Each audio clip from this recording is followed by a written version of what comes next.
Hi, I'm Ken Brooks. Welcome to another tip from the workbench from AGI. I'm going to talk about fire damaged guns. Okay?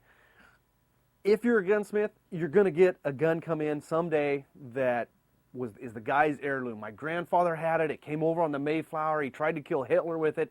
I got to have it fixed. But we had a house fire. What do?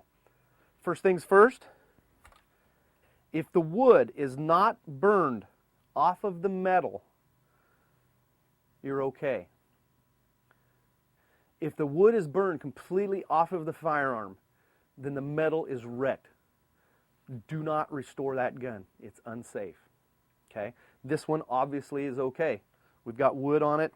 The metal is in very bad shape, as you can see, but the wood is not burned off of it. You know, it was in the gun safe or leaned up in the closet, whatever. If it was burned completely off, it would be no good. So we're going to have to do a lot of work to get the metal fixed and refinish the stocks. But again, this gun is a savable firearm. In contrast to that, we have a very nice, or what was a very nice, Colt Python 357 Magnum. As you can see, the metal has a lot of damage. There's a lot of debris and extra stuff on the barrel. I don't know if it was in a sock drawer or in a holster or a gun sock or gun case. I don't know. But you can see there's extra stuff on the gun that when it burned, it kind of baked onto it. The metal is in very, very poor condition. And you'll note as you get to the rear, the grips are gone. They burned completely off of the firearm. That's an indication that this gun is no longer any good. Another indication that the heat treat in the metal is no good and that the gun should not be restored because it will be dangerous is if the springs have lost their temper.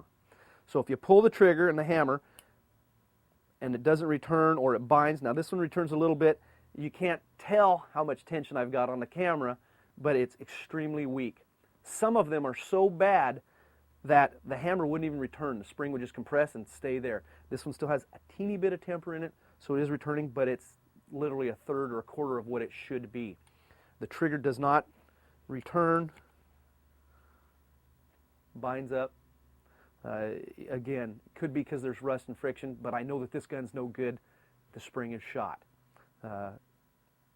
Just another tip from the workbench on how to determine whether or not you should or should not restore a firearm. I'll be with you next time. I'm Ken Brooks. Thank you.